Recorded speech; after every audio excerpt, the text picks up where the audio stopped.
Good morning sa magandang anak ng Diyos. Good morning. Lahat ng magandang magsabing praise the Lord. Praise the Lord.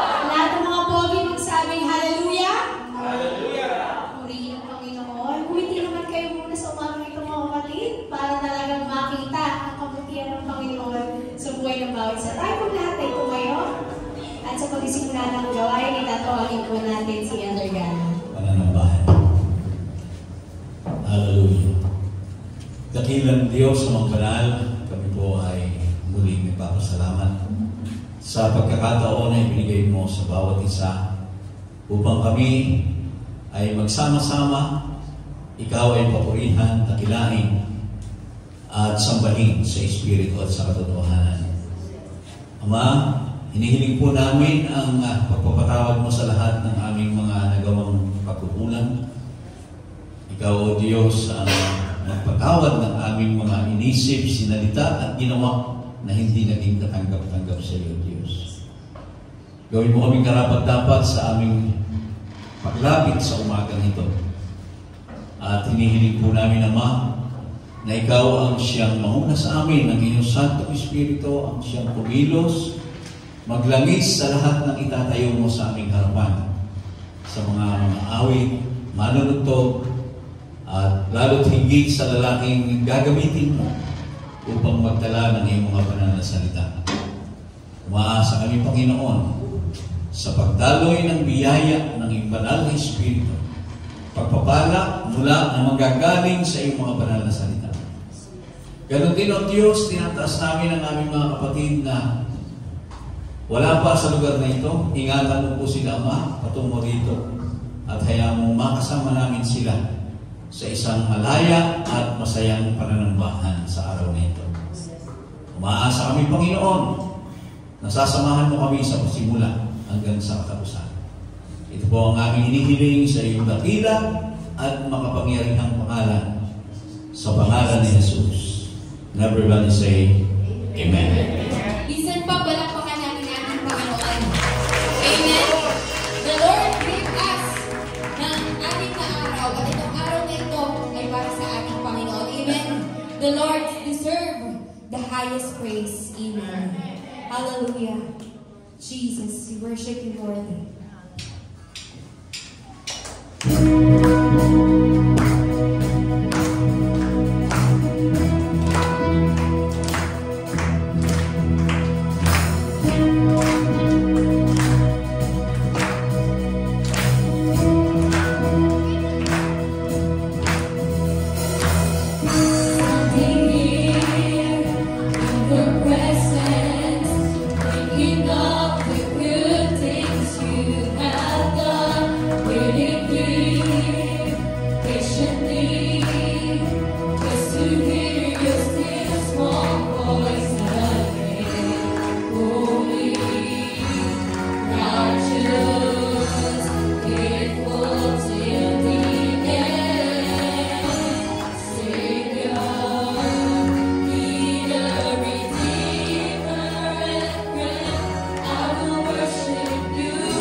is here. Amen. Amen. Hallelujah. We praise you, Jesus. Hallelujah.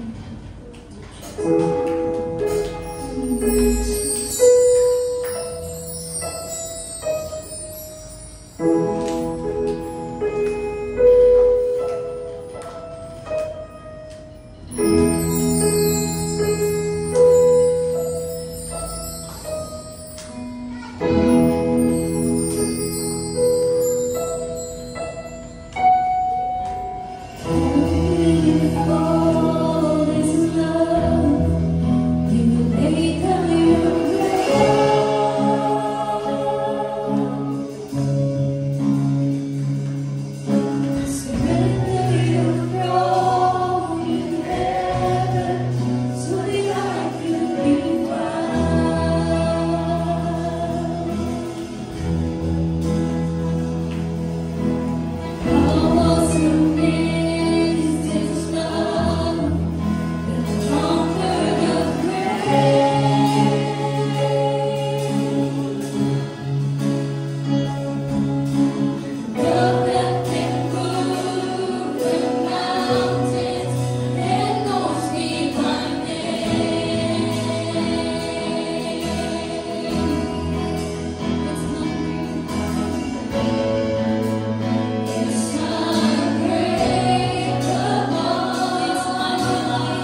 Your goodness is running out.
ay tapat sa aming buhay. Amen? Ika'y mabuti magpakailanman. At habang tayo ay may buhay, dapat talaga ay sinasabi natin sa buong mundo ang kabutihan ng ating Diyos. Purihin ang Diyos sa umagang ito, mga kapatid, at ang buhay po ng bawat isa ay tunay na testimony ng kabutihan ng ating Diyos. Amen? Sabi nga last time, kalahati ulit ng buwan, ay ng taon. Amen? June na, mga kapatid. Nung nagsisimula ang taon, pinag-iisipan pa lang natin kung ano mangyayari sa ating mga buhay, sa taas ng bilihin, sa mahal ng mga presyo ng lahat ng bagay sa paligid natin. Minsan, kung gigising ka isang araw, iniisip mo, sapat pa rin ba talaga yung tinatrabaho, yung kinikita ko sa pang-araw-araw? Yung 1,000 natin, mga kapatid, parang barya na lang, no? Napansin niyo ba? Basta nabarihan yung 1,000, goodbye na yung 1,000 na yan. Amen? Minsan, bibili lang po ako ng panlaba, sa buong panlaba. Naubos na yung pera ko sa buong panlaba pa lang. Hindi po ako nakakarating sa pangkulang. Amen? Pero, pag inisip din natin, mga kapatid, hindi naman din po tayo tumitigil sa pagdagdag ng timbang. Amen? At may isip mo na lang talaga na hindi talaga sa galing ng bawat isa sa atin, hindi talaga sa kung ano yung meron tayo. Kung hindi, yung nagbibigay ng lahat ng bagay. Amen? At tuwing tayo po ay nagbabalik din ng ating mga handog at ikaw po, yan po ang lagi nating aalalahanin. Huwag niyo po aalalahanin na baka magkulang kayo. Huwag niyo po aalalahanin na hindi magiging sapat kung ano yung meron kayo. Ang tatandaan niyo lang po na kaya pong ibigay ng ating Panginoon ang lahat ng ating mga pangangailangan at minsan higit pa. Amen. Sabi nga pag nananalangin tayo, Lord, provide for all our needs and sometimes bigay mo rin yung gusto namin. Amen. Pero syempre dapat yung ginugusto natin, yung lagi naaayon sa ninanais ng ating Panginoon. Purihin ang Panginoon at muli tayo po ay manalangin para po sa ating ginawang pagbibigay. Panginoon, purihin ka sa kabutihan mo. Tunay na ikaw po ay tapat at sapat sa lahat ng aming mga pangangailangan. At bawat handog at ikaw po ibinigay po sa umagang ito, Panginoon, ay isa pong patunay kung paano po ikaw ay patuloy na nagbibigay ng lahat ng aming mga pangangailangan. Basbasan mo, Panginoon, ang lahat ng mga nanikom na to at tulungan mo po kami upang ito ay mapalago, lalong-lalo na po para sa iyong gawain, para marami po pong tao ang makarinig ng iyong banal na salita at tumanggap po ng kaligtasan ninyo, Panginoon. Salamat sa bawat isang nagbigay, Panginoon. Basbasan mo ang lahat ng gawa ng kanilang mga kamay at sa bawat pagkakataon, Panginoon, ay patuloy na ipagkaloob mo sa puso namin ang pagtatapat ng mga bagay na ito at pagbibigay ng tiwala na sa bawat pagbibigay namin, Panginoon, ay naluluguran ka at napapapulihan ka namin. Sa iyo, ang lahat ng pasasalamat sa umagang ito. In Jesus' name we pray. Amen. Amen. At bukod po sa mga binibigay natin, patuloy ng Panginoon pa rin ang magbibigay ng pagpapala sa atin sa pamamagitan po ng kanyang salita na dadalhin po sa atin ni Brother Eugene. May sinasabi ni Brother Gary. Ba't nga ba kinakatawa kami mga kids sa pagtatayo niya? Dalawang beses na ako sa CR, naiiyak ko. Talagang totoo yung sinasabi ko ni Brother Gary na kahit tayo ka ng conference, kinakabahan ka pa rin. So, mayroon talaga pangaral. Kahit ilang araw ka na naghahanda, pagtatayo ka na talaga, parang kabalo ka pa rin. Ewan ko si Brother Lolo, kasi Pastor, kinakabahan ba? Sanay na yung mga yan. Pero kami po ni Brother Gary, mga kapatid, talagang nandun pa rin yung kaba kapag tumatayo.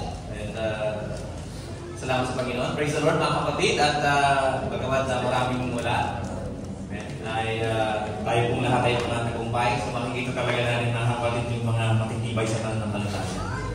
Tayo po lahat ay tumayo, mga kapatid, at buksan po natin ang ating mga Biblia sa aklat po ng Ikalawang Korinto. 2 Corinthians chapter 9, verse 8, ganito po ang sinasabi. Yan. Sabi lang sa English, and God is able to make all grace abound toward you, that ye, always having all sufficiency in all things, may abound to every good works. At maaaring gawin ng Diyos ng lahat ng biyaya ay magsasagana sa inyo upang kayo na mayroong laging buong kaya sa lahat ay magsipagnagana sa bawat mabuting gawa. Tayo po lahat ay muli nagpasalamat sa Panginoon. At ilang Diyos, kami po ay muli ay nagpapasalamat Panginoon sa iyong salita.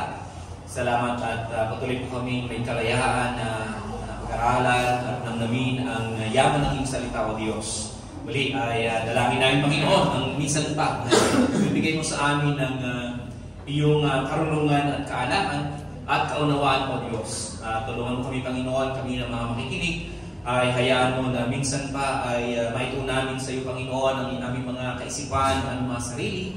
Maisang tabi namin Panginoon ang aming mga alalahanin, ang aming mga iniisip, O Diyos. At hayaan mo na mag-focus kami Panginoon sa iyong salita sa gabing ito at sa iyong mga katuruan Panginoon. Hayaan mo Diyos na patuloy nilang marinig ang iyong mensahero sa kanilang harapan Panginoon at patuloy na ikaw mangusap sa iyong anak sa iyong magitan niya. At patuloy mo po siyang itago sa iyong likuran po Diyos at gawin tuntungan ng iyong paa. Muli, maraming salamat Panginoon at sa lahat ng purihan sa pangalan ni Jesus. Everybody say Amen. Hallelujah. So, last Sunday mga kapatid ay ating itong narinig mula sa ating pastor na napagandang mensahe about growing in grace. At yun po ay isa sa napakahalagang parang prerequisite nitong pag-aaralan natin sa gabi sa araw na ito. Sa araw ito mga kapatid, ang ating pong katanungan na ay para sa follow-up question. Sabi niya, how do I best extend God's grace to those around me? Sa Tagalogin natin mga kapatid, sabi niya,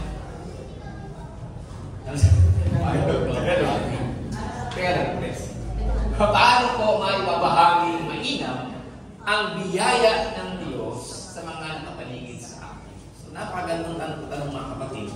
Kaya nga sabi ko kanina, mahalaga yung itinuro nga ng pastor last Sunday na malaman natin talaga ang tungkol sa biyaya ng Diyos, God's grace. Kasi habang gumag-grow tayo mga kapatid, ay doon nakasalalay yung kung paano natin siya maibabahagi. Now, it's God's grace. Ano nga ba ang God's grace? Now, sabi ng Bible mga kapatid, at sabi din ng mga ng dictionary, ang God's grace is defined as undeserved favor. Ito po ay pabor mula sa Diyos na talagang hindi para sa atin. At hindi ito in-earn, para itong respeto. Hindi mo kayang ma-earn. At ito po ay binibigay ng Diyos. Now, sa Biblia mga kapatid, hallelujah, ay nakikita natin na ito ay iba't ibang description. Now, God's grace mga kapatid, in the Old Testament, ay makikita natin ito ay nagmula sa konsepto. Sa Lumang Tipan mga kapatid, ay mayroong ibang konsepto ang God's grace. Now, in Old Testament, most of the Old Testament mga kapatid, it is written in Hebrew. Now, ang grace mga kapatid in the Old Testament comes from the word chen. Ito po ay nagko-convey ng favor, ng charm, ng kindness. Now, grace mga kapatid, itong grace na ito ay nirefer ng Old Testament as in grace in the Old Testament. At ito po ay nag-showcase naman ng mga gaano ka-gracious ang Diyos in bestowing blessings upon those Jews and those early Christians doon sa panahon ng Lumang Tipan. Now, in New Testament naman po mga kapatid, hallelujah, it comes from the word, Hebrew word. Kasi ang most of the New Testament word, mga kapatid, is translated from the Greek word naman sa New Testament. At yung Greek word ng grace sa New Testament ay nanggaling naman po sa salitang charis, which denotes also the grace naman na naglalarawan ng grace. Now, dito mga kapatid, itong sa bagong tipan na ito po ay nag-ugat din naman, hallelujah, doon sa early Christian church na na patuloy nilang ibinabahagi ang grace ng Diyos as a free gift.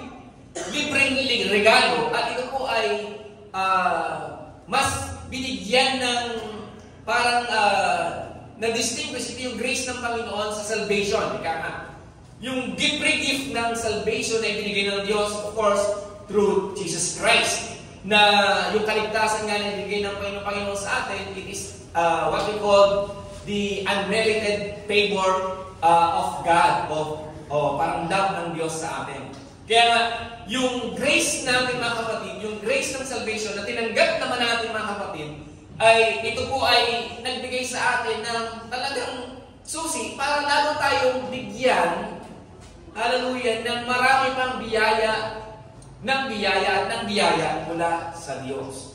Now, kung pagsasamahin natin mga kapatid, itong dalawang word na ito, from Greek to Hebrew, from Hebrew to Greek, mga kapatid, talking about grace. If you will sum up this, mga kapatid, ay dito, makikita natin yung mensahe na kung saan it consists, or it's very consistent, ika nga, na ang Diyos ko mga kapatid ay talagang willing ang Diyos to show His favor open by grace. Kumbaga mga kapatid, ang Diyos mula sa lumang tipan hanggang sa bagong tipan ay patuloy po niyang ipinapakita yung libreng biyaya ng Diyos. At ito mga kapatid ay ino-illustrate talaga ng mga talata sa Biblia how God's abundance love and overflowing favor na ibinibigay natin sa Diyos, ng Diyos sa atin. Kaya nga, dito makikita natin mga kapatid na itong whether it is a Chen or Charis mga kapatid, ay ito po ay nagtutulak sa atin para ito po yung pinaka-cornerstone talaga ng ating pananampalataya. Amen? Yung biyaya na ito mga kapatid na binibigay ng Diyos na kung saan pinapalago tayo ng Panginoon, ito po yung nagpapatibay sa ating pananampalataya. Hallelujah. At ito po mga kapatid ang nagpapakita sa atin, hallelujah, ng kabutihan ng Panginoon sa ating lahat.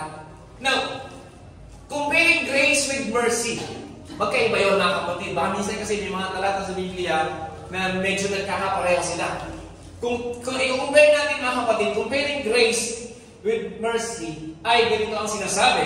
Now, grace is an earned favor and blessings conferred by God. Ito nga yung unmerited favor, yung grace na biyaya ng Diyos. Ito yung tumatanggap tayo, it is bestowed favor and blessing, ibinibigay sa atin. Kung mga kapatid, hallelujah, yung favor na yon na binibigay ng Diyos ay compared sa mercy, it is God's compassion and forbearance. Kung mga yung mercy na yun, wini-withhold yung judgment and condemnation. Ano yung sabihin mga kapatid nito? Na yung mercy mga kapatid, hallelujah, ay pinipigilan ng Diyos yung judgments para sa atin which we deserve. Amen? Deserve natin parusahan tayo ng Diyos. Pag tayo po ay nagkakasala, we deserve it. Kapag nagkamali ka, nagkasala ka, deserve kang parusahan ng Panginoon. But, because of mercy, hindi binibigay ng Diyos yung parusa na yun. Amen? Hindi binibigay ng Diyos. God restrained that punishment because of God's mercy. Now, with favor, with grace naman mga kapatid, hallelujah, itong grace na ito ay yung binibisto naman niya yung blessing. Binibigay niya yung blessing sa atin in spite na hindi ka dapat pagpalakin. That is grace. Yung magtatanggap ka ng biyaya sa Diyos, hindi ka dapat tumanggap. Alam mo yun. Amen? Pero binibigay ng Diyos yung blessing na yun para sa iyo. And that is what we call grace. It is unmerited talaga. Hindi mo dapat tanggapin, pero ibinibigay ng Diyos. Amen? Kaya nga, last natin ang mga kapatid, napakahalaga nga, sabi ko, na we have to grow in grace. In 2 Timothy chapter 2, verse 1, ganito po ang sinasabi. Therefore, my son, be strong in the grace that is in Christ Jesus. Ikaw nga, anak ko, magpalakas ka sa biyayang nasa kay Kristo. Amen? growing in grace is the same as not just growing in grace, but also be strong in grace. Amen? Hallelujah. Gusto ng Panginoon, mga kapatid, hindi lang tayo lumalago sa ating pananampalataya, kundi the same time, lumalago tayo sa biyaya ng Diyos. At the same time, tumitibay tayo sa biyaya ng Diyos. Kumbaga, ang pagiging matibay po, mga kapatid, sa biyaya ng Diyos is, ito po yung tinatawag na inward satisfaction. Ano yung sabihin nito? Na when you are growing in grace, when you are strong in grace, inside you, man, nararamdaman mo talaga you are satisfied with Christ. Man, na sa lahat ng aspeto ng Diyos, sa lahat ng aspeto ng buhay mo, you are satisfied. Kontento ka. Kontento ka sa pananampalataya, kontento ka sa biyaya ng Diyos, kontento ka doon sa buhay mo ngayon. Because you have Christ. Because you have the grace of God. Man, gusto ng Panginoon, mga kapatid, you are growing strong inside sa loob mo. Amen? At yun daw, mga kapatid, yung growing in grace ang magtutulak sa atin sa susunod nating gagawin. Ephesians chapter 6 verse 10, sabi ron, finally, my brethren, be strong in the Lord, in the power of His might. So yun, mga kapatid, makikita natin na we need to grow in grace and be strong in grace. Amen? Bakit nga ba kailangan natin ito? Amen? Why do we need to be strong in grace? Amen? And grow in grace and be strong in God's grace. Amen? Why? Next slide, please. Sino nakakita ng ganyan? Hindi ko naman sinasabi ko yung kayo ng champagne. Illustration lang. Champagne, mga kapatid. Glass tower of champagne. Now, God wants you to grow in grace. Imagine na kayo nasa ibabaw ng glass. Amen? You cannot extend God's grace if you are not full of God's grace. Amen? Same with the tower of glasses, champagne glasses. Para maka-receive ng God's grace ang nasa baba, kailangan mapuno mo na yung nasa ibabaw. And that is you. Sa pinakatao. Amen? Having a full of God's grace, having strong in God's grace, mag-overflow yan. Amen? Hallelujah. At yung kapag ikay nag-overflow sa biyaya ng Diyos, nun mo palang ma-extend ang God's grace. Amen? You cannot extend God's grace hindi nakukontento yung sarili mo na naramdam mo talaga yung biyaya ng Diyos sa buhay mo. Amen? Hallelujah. And later on, pag-usapan natin mga yung iba't ibang bagay. Going God's grace, amen, or having a strong, making yourself strong in God's grace is just like creating a bridge to God. Para tayong bumubuo ng tulay mula sa ating pagpunta sa Diyos. At the same time, bridge from God to us. Kaya nga nagkakaroon ng magandang relationship. Kami nga ng ating pastor last Sunday, mahalaga yung relasyon natin sa Diyos. The more na nakikilala mo ang ating Panginoon, the more na nalalaman mo kung sino siya, the more na napapamahal sa iyo ang Diyos. And as long as you grow in grace, mga kapatid, as long as you're strong in God's grace, you're building a stronger bridge to God. Nagiging maganda yung relasyon nyo relasyon natin sa Panginoon because of that grace, mga kapatid.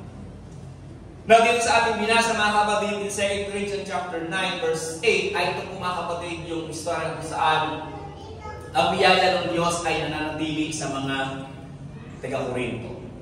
We know the story, mga kapatid, the background of this story. Nagkakaproblema ang mga taga-Corinto sa kanilang mga pangangailangan. Amen. Pero nakita ni Pablo, mga kapatid, na itong mga taga-Corinto ay talagang sila po ay sagana sa Panginoon. Sila po ay hindi nagpipigil na magbigay para sa gawain ng Diyos. Kaya naman sila po ay binigyan ng encouragement ng ating Panginoon through Paul na ang biyaya ng Panginoon sa kanila, hallelujah, ay talagang mag-abound na dami. Amen? na ang biyaya ng Panginoon sa kanila mga kapatid ay magiging lalong magsisipagana, sagana mga kapatid dahil sa kanilang mabuting gawa. Same thing mga kapatid, dahil sinasabi ng Panginoon sa bawat isa sa atin na tayo po ay ang Diyos, kaya tayong magpalain abundantly. Amen. Kaya ibuhos ng Panginoon ang biyaya sa lahat sa atin sa anumang aspeto ng ating buhay as long as we believe in God. Kaya tayong magpalain ng Panginoon. Kaya ng Panginoon na gawin ang lahat ng bagay for us to overflow in grace. Amen? Palapakan natin ang Panginoon. Hallelujah. Now, the question is, how can I extend God's grace for those around me? Amen? Paano ko nga magagawin dito? How can I extend God's grace? Amen? Paano ko isasalin sa iba? O paano ko ibabahagi sa iba? Paano ko i-extend ang biyaya ng Diyos sa iba? Sabi ko kanina, mahalaga po na nararamdaman nga po natin ang biyaya ng Diyos sa ating mga buhay. Amen? Amen po ba? Amen. Hallelujah. Napaganda ng awit natin kanina. Amen. Kung talagang nanamnamin mo yung pinaka-last part ng kanta natin mga kapatid, again, nire-repeat ko na lang. Sinabi ko na the last time, the goodness of God, mga kapatid. Hallelujah. Hindi ka talaga, wala ka talagang mai-deny sa kabutihan ng Diyos. Amen? Sa bawat isa sa atin. Mabuti ang Diyos kailan pa man. Kahit tayo po ay mga pasaway, mabuti pa rin ang Panginoon. Ang goodness ng Diyos hindi nawawala, hindi nagbabago. Kahit tayo po ay nagbabago, hindi nawawala ang goodness ng Diyos. Amen? Kaya nga, sa ating pag-aaralan mga kapatid sa umagang nito, of how we can extend, hallelujah, I list down 3 mga kapatid na kung saan alam ko na I do believe mga kapatid na lahat tayo ay meron itong bagay na ito. Amen? And I do believe mga kapatid na we can extend these 3 to others. Number 1, extend God's grace of forgiveness. Amen? Amen. Amen. Hallelujah. We have been forgiven mga kapatid. Ang gospel ng Diyos mga kapatid through Jesus Christ ay ito po ang napakagandang ibinigay ng Panginoon na nagkatawan katawang tao ating Panginoong Diyos through Jesus Christ. At siya po mga kapatid, hallelujah, ang nagsusi para tayo po ay masolusyonan yung tinatawag na we became short of the glory of God. Amen. Kumbaga, hindi tayo umabot sa kalawalatian ng Diyos dahil sa ating mga kasalanan. Pero through Jesus Christ na kapatid, hallelujah, sa pagkamatay ng ating Panginoon sa Kristo, may baguhan na po ba rito? May first timer po ba? Meron pa? Wala? Okay. So, through Jesus Christ mga kapatid, hallelujah, na namatay sa ating mga kasalanan sa kanyang pagkapako sa krus, at siya'y nabuhay magmuli, siya po mga kapatid ay nagbigay ng kanyang buhay. Hallelujah, hindi pa tayo mananampalataya, hindi pa tayo nakakakilala sa ating Panginoong Diyos, namatay na ang Kristo sa atin. At pinatawad na tayo sa ating mga kasalanan. Amen? Hallelujah. At yun mga kapatid ay regalo ng Diyos. It's a grace of God. It is the best grace of God na ibinigay ng Diyos sa bawat tao. Sa lahat na to. Amen? At tayo dito mga kapatid, we are here because we received that grace. Tinanggap natin, kinilala natin yung grace na yun na pagkamatay ng ating Panginoon sa Kristo. At kinilala natin mga kapatid yung kapatawaran na binigay ng Diyos. Amen? And that forgiveness mga kapatid na ibinigay ng Panginoon sa atin, that is the powerful manifestation of God's grace to us. Amen. Amen? Kaya nga, alam ko mga kapatid that all of us here have given that forgiveness. Amen? Tinanggap natin itong kapatawaran na ito. And that also, hallelujah, na nais ng Panginoon, we grow on that. Na manatili na o tanggapin natin itong kaligtasan na ito, tanggapin natin itong kapatawaran na ito, at ito rin po ay mamunga ng sagana sa atin at ibahagi din naman natin sa iba. Ephesians chapter 1 verse 5 to 7, ganito po ang sinasabi. Nang tayo tinalaga niya ng una pa sa pagkukupkop na tulad sa mga anak sa pamamagitan ni Kristo sa ganang kaniya ay sa minagaling ng kanyang kalooban, sa ikapupuri ng kaluwalhatian ng kaniyang biyaya na sa atin ay pinagkaloob na masagana sa minamahal, na sa kaniya'y mayroon tayo ng ating katubusan sa pamamagitan ng kanyang dugo, na kapatawaran ng ating mga kasalanan ayon sa mga kayamanan ng kanyang biyaya. Amen? So dito mga kapatid, ang grace talaga ng Diyos, hallelujah, ay nakita natin, tinanggap natin to the sacrifice of Jesus Christ. Amen? At doon mga kapatid ay para bang pinatawad tayo mga kapatid sa ating mga kasalanan. At again, it restored the relationship of God and us. Amen? Once again mga kapatid, dito, nagkaroon na talaga ng magandang tulay mula sa Diyos. Nawala na yung namamagitan ng kasalanan mula sa atin at sa Diyos. Dahil nga pinatawad na tayo ng Panginoon. At yun mga kapatid, ang naging dahilan para magkaroon tayo ng direktang relasyon sa Diyos. Tama yung sabi ng pastor last week na hindi na natin kailangan ng mediator. Amen? Hindi mo kailangan mag-umpisal sa pari. Mag-umpisal ka na sa Diyos. Amen? Ngayon, hindi kayo at the same time, hindi ko na kailangan magdumaan pa doon sa nanay para lang makarating doon sa anak. Dumiretso ka na sa anak. Amen? Are you with me? Amen. Hallelujah. Kailangan mga kapatid, direct pwede tayong dumiretso sa Diyos sapagkat, hallelujah, meron naman tayong relasyon eh. Na-restore na yung relasyon natin sa Diyos. And that mga kapatid, hallelujah, yung forgiveness na ito, ay ito po mga kapatid ang magtutulak naman sa atin para maramdaman yung kapatawaran ng Diyos. At the same time, maramdaman naman natin yung extension ng ganitong pagpapatawad. God wants us, hallelujah, na forgetting yung mga nagkakasala sa atin, hallelujah, ay matutunan naman daw tayo magpatawad din sa kanila. At yung pagpapatawad na yun mga kapatid is not just forgetting or condoning them, but ito pong pagpapatawad na ito mga kapatid ay yung pagpapalaya natin sa ating mga sarili ng mga tinatawag na resentment o galit. Amen. Gaya nung last Bible study natin mga kapatid sa inyong lingkod, yung madalas doon yung resentment, yung mga tinatagong galit, ang naging dahilan para magalit din ang Panginoon sa kanila. Ayaw ng Diyos na gano'n. Yung naghihiganti, ayaw ng Diyos na naghihiganti, ayaw ng Diyos na may sama ng loob, may resentment, ayaw ng Diyos na may galit. Amen.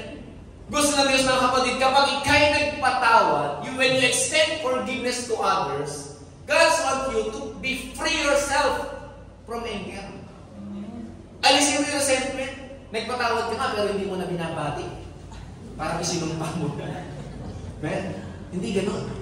Kapag nagpatawad ka mga kapatid, ay you restore the relationship. Amen? Kalimutan mo na talaga lahat. And that is extending this forgiveness mga kapatid. Amen? Hallelujah. Palapakan natin ng Diyos. Hallelujah. Kaya ba ba?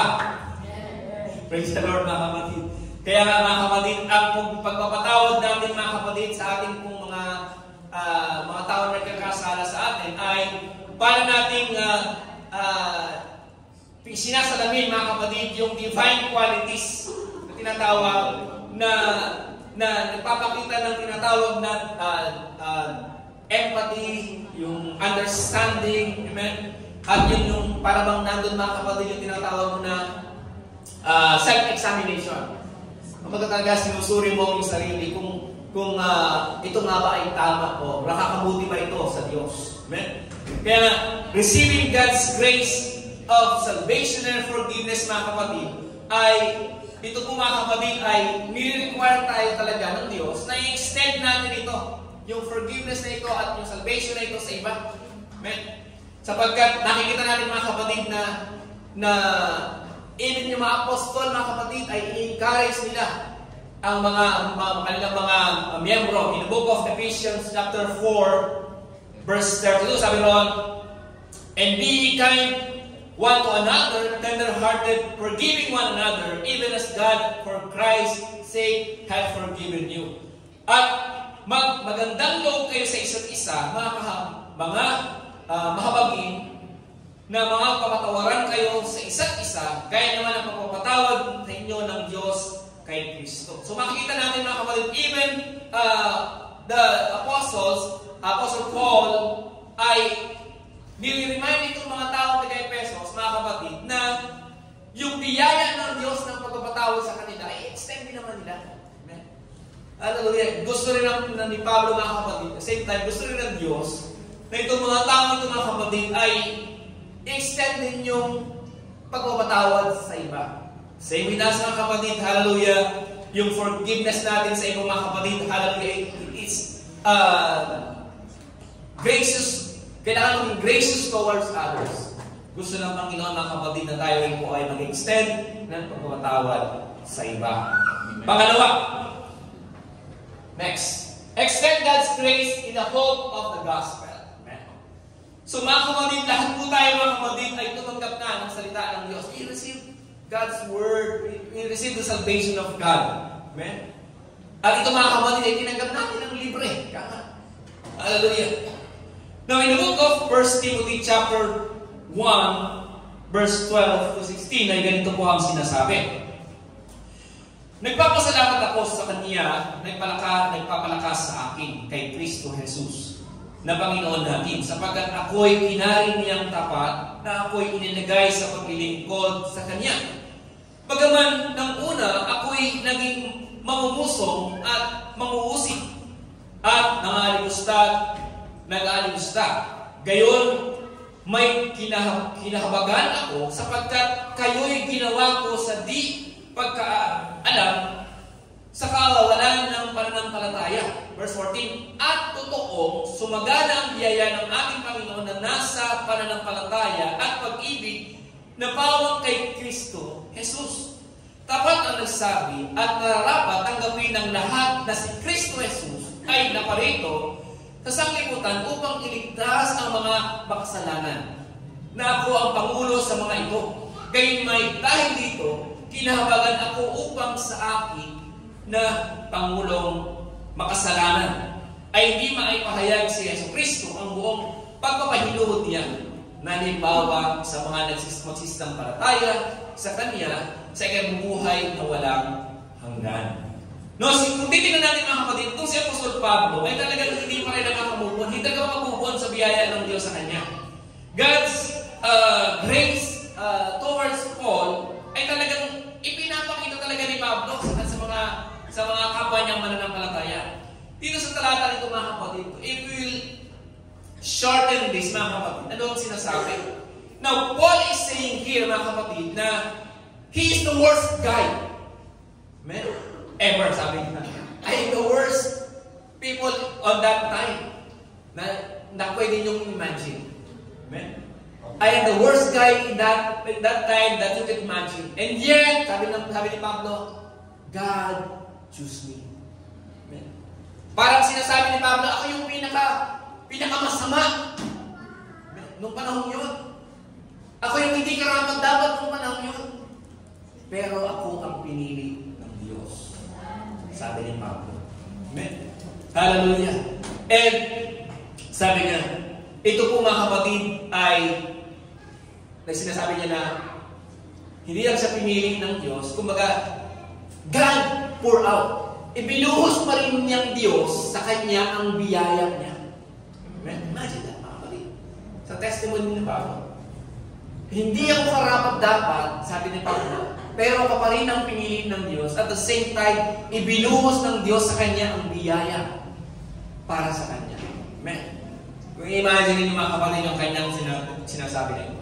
Now, after ng mga kapatid na tanggapin ni Pablo yung kanyang, ni Paul, yung kanyang biyaya na ito, it grows on him mga kapatid.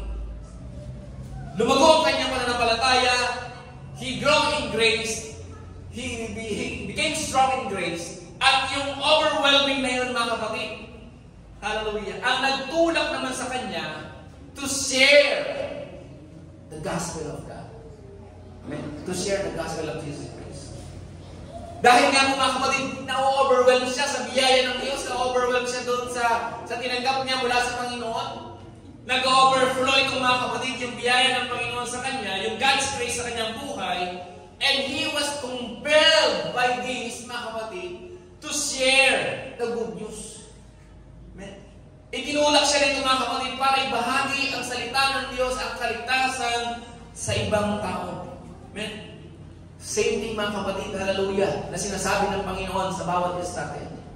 I do believe, mga kapatid, na lahat tayo ay tumanggap nga ng salita ng Diyos.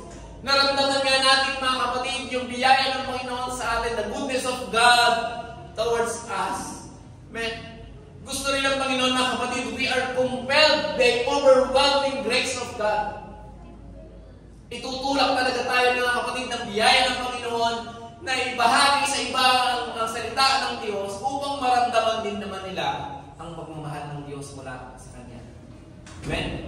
Hindi lang tayo, mga kapatid, yung nakakaramdam ng biyaya ng Panginoon. Hindi lang tayo, mga kapatid, nakakaramdam ng kaligtasan at the same time ng pangako ng Panginoon sa Kanyang mga salita.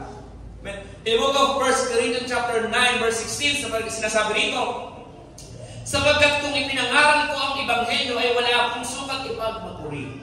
Sapagkat ang pangangailangan ay iniatang sa akin. Sapagkat sa aba ko kung hindi ko ipangangaral ang Ebanghelyo. The English, woe unto me if I preach not the gospel. Amen? Alam niyo sabihin ni Pablo, mga kapatid, talagang kinumpel siya ng salita ng Diyos para ibahagi talaga ang mabuting balita sa iba. At sabi niya, woe unto me if I don't preach the gospel. Amen? Ano rin sabihin ng woe unto me? Parang si Pablo, mga kapatid, ay gusto niyang, ayaw niyang hindi ibahagi ang salita ng Diyos, ang mabuting balita, sapagkat natatakot siya. Makukonsensya siya. Panghihinayang siya. Amen? Kapag hindi niya na ibahagi ang salita ng Panginoon sa iba. He was compelled to share the gospel because ayaw niya, mga kapatid, na maramdaman niya yung panghihinayang. Amen? Na hindi maibahagi ni Pablo ang mga salita ng Diyos sa iba. Amen? Kaya nga nandun, mga kapatid, yung kanyang pagnanais na talagang ibahagi ang salita ng Diyos. Amen? Hallelujah! Tayo po, mga kapatid, nararamdaman natin dito, woe unto me if I did not preach the gospel. Amen? Ephesians chapter 3 verse 2, sabi roon, kung tunay na inyong narinig niyang pagiging katiwala ng biyaya ng Diyos na sa akin na ibinigay na ikagagaling ninyo. Amen? So, yun, mga kapatid, again, Paul, hallelujah, it describes the gospel as the administration of God. Amen? Kumbaga, mga kapatid, dito ay sinasabi niya na ibinigay ito ng Diyos para ipasa sa iba. Hindi para ang kininang niya sa kanyang sarili. Amen? Gusto ni Pablo, mga kapatid, na itong salita ng Panginoon ay binahagi ng Diyos sa kanya, the gospel of God, ay gusto ni Pablo, mga kapatid, na hindi lang para sa kanya, kundi para sa lahat. And he has to pass it to others. He has to extend God's grace to others by simply telling them, mga kapatid, about Jesus Christ. Amen. Hallelujah. Extending God's grace to others by telling them who is Jesus Christ. Amen. Dito nga, mga kapatid, talagang nagsisimula yung kaligtasan ng ibang mga tao. Amen. Kaya nga, nakasalalay sa ating, mga kapatid, we all receive God's grace of the salvation of the gospel, ng mabuting balita. It's up to us, mga kapatid, how we can extend this hope of the gospel of God. Amen? Palakpakan natin ang ating Panginoon. Hallelujah. And last, mga kapatid, hallelujah, sabi Lord, extend God's grace of blessings. Amen? Lahat ng pinagpapala, magsabi niya, amen. Amen. Praise the Lord. Naniniwala naman po ako, mga kapatid, na lahat po tayo ay pinagpapala ng Diyos. Amen? Hindi nyo man sabihin, mga kapatid, ramdam namin. Hallelujah. Na tayo po lahat ay pinagpapala ng Diyos. At sa maraming kaparangan. In the book of Romans, chapter 12, verse 6, sabi rito, at yun din tayo na marami ay isang katawan kay Kristo at mga sangkap na sama-sama sa isa't isa. At yan ang may mga kaloob na magkakaiba ayon sa biyaya na ibinigay sa atin. Kung hula ay mga hula tayo ayon sa kasulatan ng ating kasukatan ng ating pananampalataya. At kung ministeryo ay gamitin natin ang ating mga sarili sa ating ministeryo.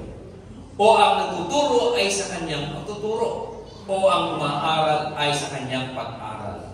Ang namimigay ay magbigay ng may kagandahang loob. Ang nagpupuno ay magsikap. Ang nahabag ay magsaya. Amen? So mga kapatid, tayo lahat po ay we are blessed by God. Number one, we are blessed by God. Hallelujah. And personally mga kapatid, lahat po tayo ay biniyayaan ng Diyos ng tinatawag na mga certain aptitude and abilities. Amen? Nung ipinanganak pa lang tayo mga kapatid, hallelujah, ay may mga biyaya na talaga ang Diyos sa atin. May mga abilidad na tayo talaga sa buhay natin. May mga kakayanan tayo na talagang i-design ng Panginoon sa bawat isa natin uniquely. Hallelujah. Nung tayo po ay ipinanganak ng Diyos. Amen? At yung mga binigay ng Panginoon sa ating mga kapatid na mga biyaya na ito na alam natin meron tayo ay, ang sabi nito mga kapatid, ay nais ng Panginoon na gamitin naman natin para maging pagpapala sa iba. Nais ng Panginoon mga kapatid na gaya ng ating mga talento, salamat sa atin kung magagaling na mga musicians at mga awit, napakaganda po ng ating mga awit kanina. Amen? That's their gift from God. At sila nga po ang nagiging dahilan para po tayo makapagpuri talaga at makapagluwalhati sa Panginoon. Hallelujah. Na talagang sila po ay ginagamit ng Panginoon para tayo po ay i-lead, hallelujah, sa ating pong pag-awit at pagpupuri. Ang inyong likod at kapwa mga bangaral ay binigyan ng Panginoon mga kapatid ng ganitong uri ng gawain para turuan naman po tayo. Amen? Now, hindi na po lahat, again ulit ko naman, hindi naman po tayo lahat binigyan ng ministeryo ng taga-upo at tagapakinig. Sipay lang natin. Praise the Lord, mga kapatid. Lahat po tayo mga kapatid ay binigyan ng Panginoon ng iba't ibang talento para naman magamit. Amen? Tama na yung, sobrang na yata yung sa listening ministry. Sobrang na yun. Puno na. Tama na rin, puno na rin po yung sitting ministry. Puno na rin po. Huwag na kayo doon. Puno na po ang listening ministry, puno na po ang sitting ministry. Hindi na po kami nag-a-accept. Tayo pong lahat mga kapatid, sabi ko nga kanina, pagkapanganak pa lang, meron na tayong mga talento. Amen? God is commanding us to share that talent to others. O hindi mo man gamitin dito sa church mga kapatid, gamitin daw po natin, hallelujah, sa iba. That is how we extend God's grace of blessings to others. Amen? Na, halimbawa, ikaw ay magaling sa isang bagay, sa internet, o sa sa computer. You can share that talent to share to others na turuan mo naman yung iba, o kaya yung mag-gitara. Maraming kaparanan mga kapatid. Marami tayong mga talento na pwedeng ibahagi sa ibang mga kapatid. And that is part of extending God's blessings to us. Amen? Na nais ng Panginoon mga kapatid, ito mga talento na ito, hallelujah, na gamitin natin sa iba. In 1 Peter chapter 4, verse 10, sabi roon, na ayon sa kaloob na tinanggap ng bawat isa, ay ipaglingkod sa inyo rin, na gaya ng mabuting katiwala ng masaganang biyaya ng Diyos. So, natin mga kapatid, we are told by God, or tayo po ay binigyan ng Diyos mga kapatid, para yung ating tinanggap na biyaya ay gamitin daw po natin. You are a steward of God's gift. Amen? Ikaw ay binibigyan ng Diyos ng pamamahala sa regalo na binigay sa iyo ng Panginoon. Amen? Kahit sino man mga kapatid na nagbigay at hindi mo pinapahalagahan yung binigay sa iyo, malulungkot yung nagbigay. Amen? Correct me if I'm wrong. Amen? Kapag ikaw ay binigyan ng Diyos, o sino mong tao mga kapatid, nagbigay sa iyo ng isang bagay, Pero siya mo lang yan. Tinapon mo lang at hindi mo pinapahalagahan. Nalulungkot yun ang bigay. What if God, amen? Paano ba ang Diyos, mga kapatid, nagbigay sa iyo ng napakaraming biyaya? Amen? Nagbigay sa iyo ng isang takatambak na talento sa buhay mo. Amen? Pero hindi mo nagagamit. Sayang. Amen? Hallelujah. You are a steward of God's gift, mga kapatid. Hallelujah. Parang ito ay loan mo, mga kapatid, sa Panginoon. At ikaw ang accountable sa bagay na ito para gamitin ito to serve others. Amen? Alam ko, mga kapatid, na ang Diyos, sa mata ng Diyos, hallelujah, na ay natutuwa ang Diyos kapag nakikita ng Panginoon na yung ating regalo o yung regalo ng Panginoon sa atin ay nagagamit natin sa iba. Amen? Naniniwala ka, mga kapatid, na when you use your talent to extend to others, nalulugod ang Panginoon. Amen?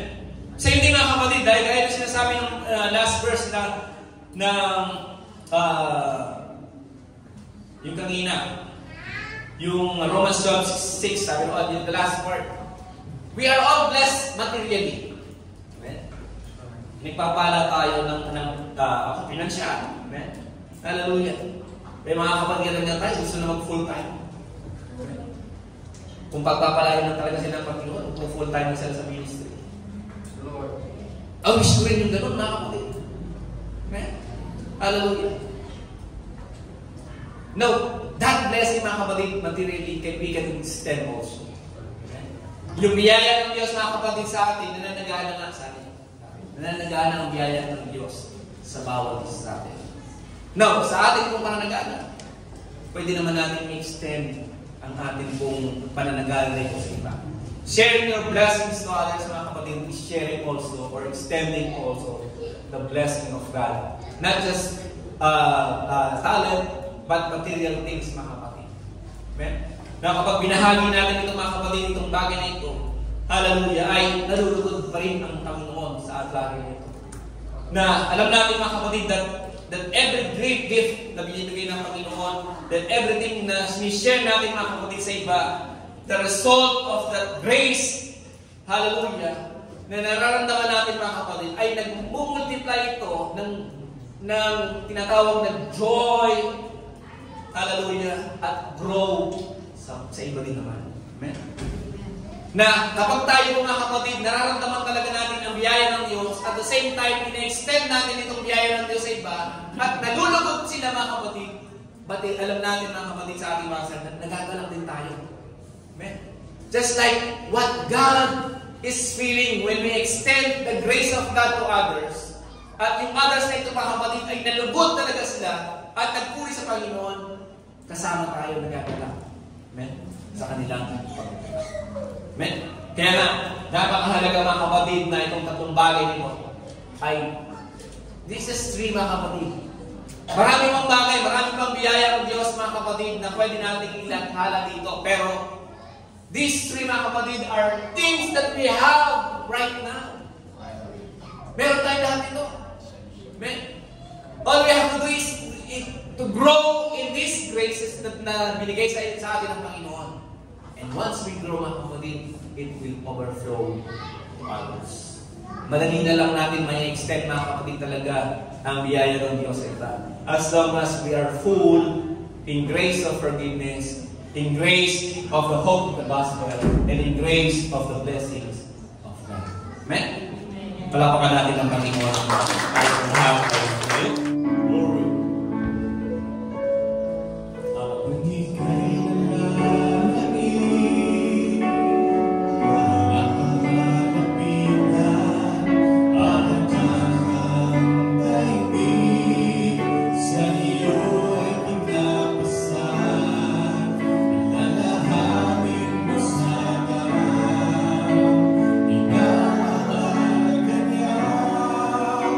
Pag-ibig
Diyos, sa minsan pa ay patuloy kang nagpaparamdam, Panginoon, ang iyong pakikisan sa amin.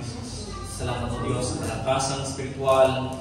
Salamat sa iyong mga katuruan mo ng Hallelujah. Minsan pa ay lagi na yung Panginoon ang patuloy mo pong pagpapala at pag-iingat sa buong pamilya ng Enlax o Diyos. Sa mga kapatid namin na rito at maging sa mga wala o Diyos ay patuloy mo po kaming ingatan at pagpalain.